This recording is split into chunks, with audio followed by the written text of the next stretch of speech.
एक गांव में रमेश नाम का एक किसान रहता था। वह बहुत ही ईमानदार और भोला भाला व्यक्ति था। वह हमेशा ही दूसरों की मदद करने के लिए तैयार रहता था। एक बार की बात है कि वह शाम के समय अपने खेत में काम कर रहा था। खेत में काम करते करते उससे रात हो गई थी। रमेश बहुत ही मेहनती था। खेत का काम निपटा देने के बाद जब वह रात को वापस अपने घर जा रहा था तो अचानक रास्ते में उसका पैर एक बड़े से पत्थर से टकरा गया।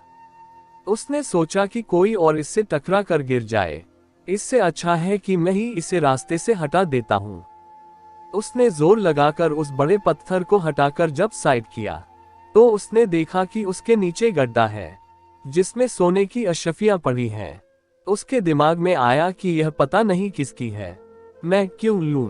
अगर ये अशफियां मेरे लिए हैं तो जिस राम ने दिखाया वह घर भी पहुंचाएगा। इसके बाद वह घर आकर यह बात अपनी पत्नी को बताता है। रमेश की पत्नी उससे भी ज्यादा भोली थी। उसने यह बात अपने पड़ोसी को बता दी। पड़ोसी बहुत ही चालाक था।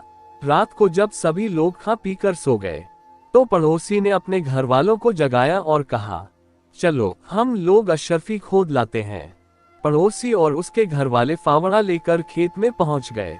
उन्होंने बताई हुई जगह पर खोदना शुरू कर दिया।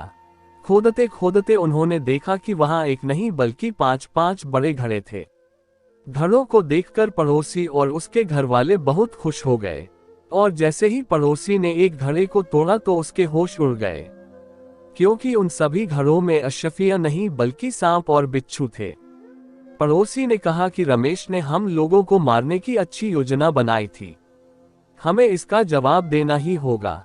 उसने अपने घर वालों से कहा, इन सभी घड़ों को उठाकर ले चलो और रमेश का छप्पर फाड़कर इन सभी घड़ों को उसके घर में गिरा दो, ताकि इन सांप और बिच्छुओं के काटने से मियां बीवी की मौत हो जाए। घर वालों ने वैसा ही किया और रमेश के छप्पर को फाड़कर उन घड़ों को उसके घर में गिरा दिया।